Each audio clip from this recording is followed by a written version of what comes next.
Gojira Prime here with a little video, and today I wanted to go over just some of the toy reveals that have occurred in the last couple of days. But first of all, before I do go into that, I just want to introduce myself to anyone who is watching this video and has never seen anything that I have done before. So I run a little Facebook page of my own where I share pictures of the figures in my collection, links to anything I enjoy and like. I'm a very amateur toy photography, and I've been doing it for the last couple of years now. I have tried to do the whole YouTube thing before, about twice now. I started off by doing toy review videos, but because of time and life and other issues, I basically had to stop doing it. And then I tried to do it all again a couple of years ago with like news review videos. Again, things just kept getting in the way of my own personal life. And I figured out recently, what the hell, let's go for a third time is a charm and try and do it again. Now, I'm not going to be churning out videos every day, every week. I'm only going to do videos when there is ample news to do them in regard to Transformers. So if you do like my opinions on any of these videos, do please hit the like and hit subscribe button and let me know what you think. But yeah, I do have a Facebook page, Gojira Prime, so if you do feel generous enough to go and find it and follow it, it is also greatly appreciated. So first off, let's get into some news then. There's been quite a lot the last couple of days. So we'll start off with Cyberworld. Now, for those of you who aren't familiar with Cyberworld, and I imagine if you are into Transformers, you are aware of Cyberworld, this is the new kids-orientated line for 2025, 2026. It's not something I'm looking to get myself, but my daughter has seen the pictures of the figures, and she's generally quite interested in this. So, and it looks like it's not going to cost an arm and a leg either.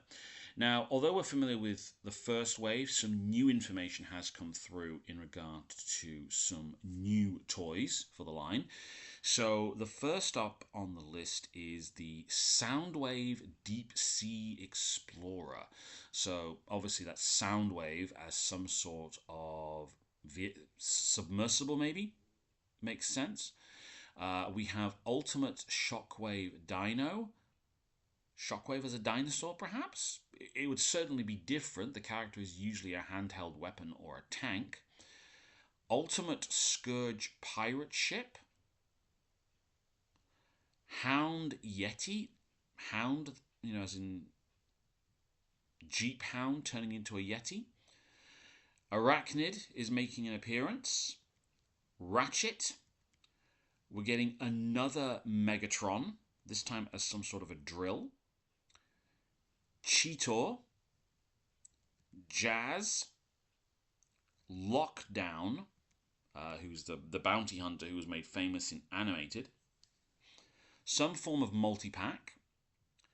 We're also getting a Optimus Primal Classic, which could mean a gorilla-based Optimus Primal, which would be cool. Another Optimus Prime figure. A Bumblebee Off-Road, which I think might be one we've already seen. The Megatron as a bull. Another Arachnid. Off-Road. And an Armored BB. So there's quite a few new figures in there. There's also a bit of a blurb here from In Demand Toys. Public stock photos for this line, and one of them shows us our first look at Wheeljack's toy. He's kind of bizarre even for this line. He looks more Jazz, simply coloured like Wheeljack, complete with his helmet coloured like Jazz's.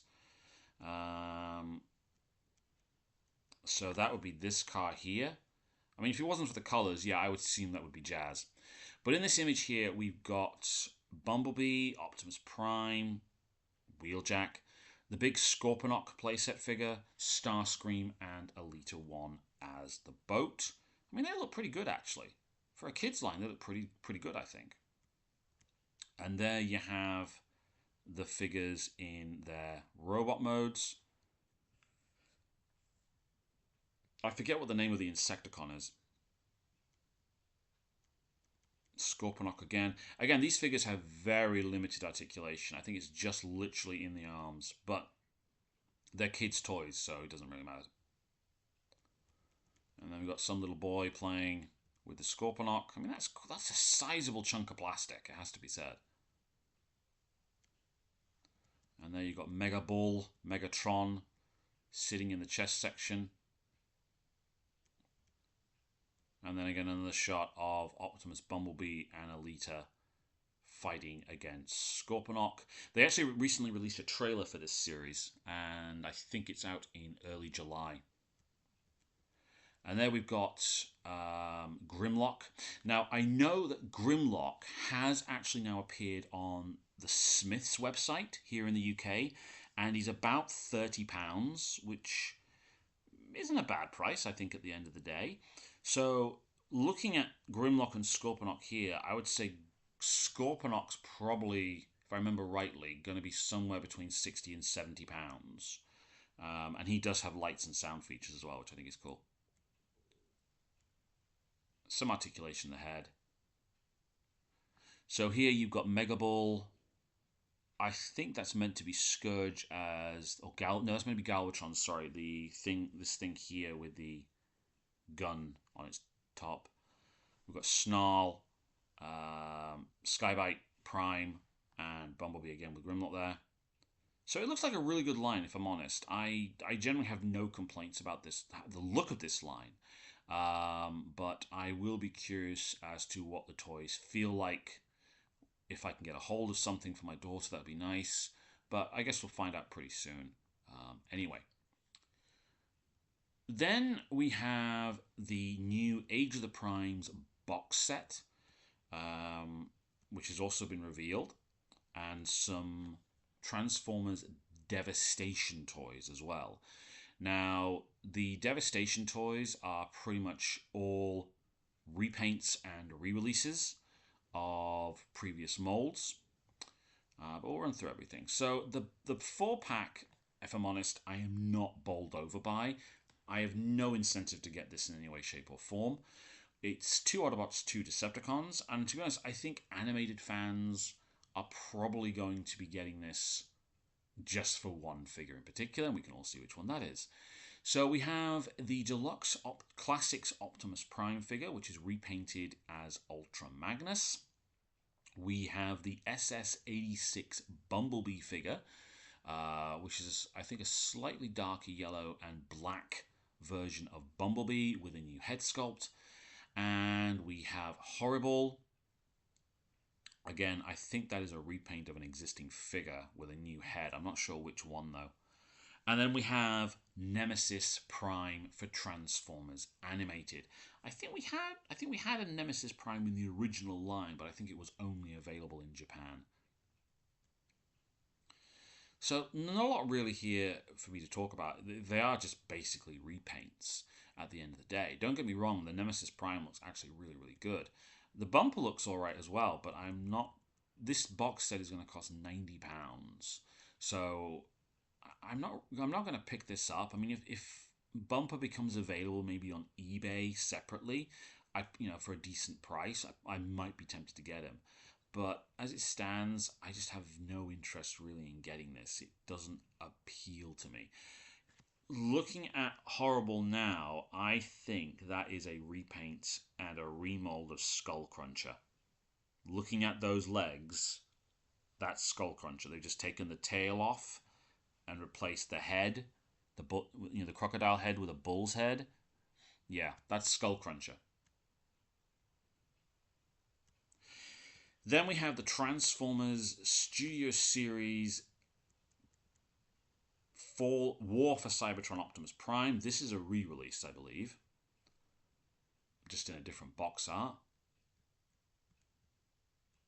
It's a nice enough figure, but it doesn't fit in with anything in my collection that I'm getting right now. So this, again, will be a pass for me.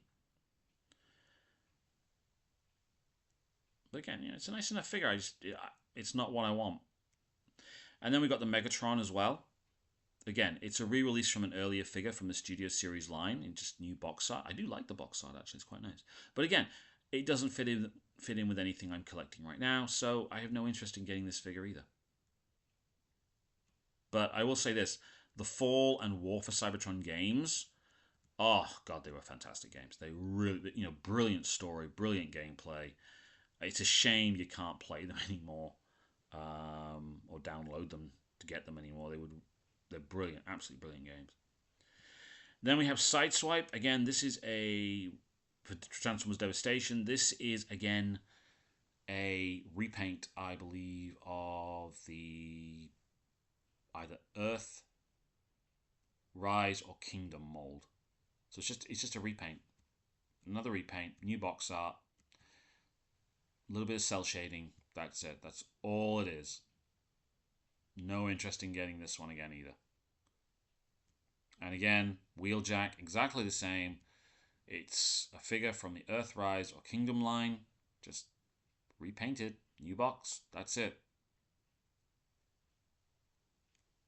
I do like this Jazz mold. I don't have this as Jazz, so I might get. Actually, no, I probably wouldn't get this. I think they are doing a different version of Jazz somewhere down the line for the Studio Series line. But yeah, again, I have no interest in getting these. It's figures we've had before. They're just being slightly touched up with a different paint job, and sold out again. So I don't see the point in any of these, quite frankly.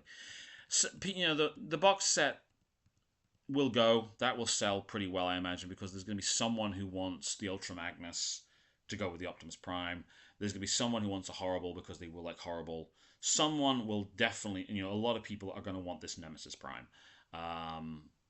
Animated has got a really big fan base at the end of the day, and if this is the only way you can get a Nemesis Prime for Animated, people are going to get it. The Bumper, not really so sure about. I know very little about Bumper. I mean, I did look into the Bumper on the TF Wiki, and as far as I can tell, he's had one toy in 40 years. One toy from the original 1986, from the original 1980s line. That's it. So really nothing there for me either. One last piece of information to go over is they have got new images of the Age of the Primes Star Convoy. This is a figure I do have on pre-order. He's meant to be arriving in August, I believe. And these are comparison shots with a few other figures. So we have him here with the new HasLab Omega Prime. Really nice shot there. I'm really looking forward to getting this figure. I have a massive thing for Japanese aesthetic and Japanese characters at the moment. And I've been getting the selects characters whenever if they're Japanese characters, I buy them up instantly. So this guy's going to look really good on the shelf. I do have the Select Star Convoy, which is my favorite version of Optimus Prime at the moment, sitting on my shelf. But this guy is going to replace him pretty soon, I think. And you have him there with Fortress Maximus. So he's about half the height of Fortress Maximus. Now they are selling Star Convoy as a Titan class figure. Now clearly size-wise he is not a Titan class figure. I think they have reworked the meaning of the class here a little bit, but yeah, I'm still getting this guy. He looks I think that's a brilliant shot, that one. I really am looking forward to getting this guy. And you see him there with Predaking. I didn't realize Predaking was that small. Or is that a knockoff? That seems really small for Predaking. And there he is with the Omega Prime again. So he's bigger than Omega Prime. So yeah, he's actually quite large. He's not as big as a standard Titan, but he's bigger than a Command class figure. So yeah, really looking forward to getting this guy. Just got to wait till August to get him. So yeah, that's my first news video, starting afresh. I hope you've enjoyed it. I hope you enjoyed my commentary. If you have, please do hit the like, hit subscribe. Please do feel free to comment. And thank you very much for taking the time to watch this video. And I'll see you again.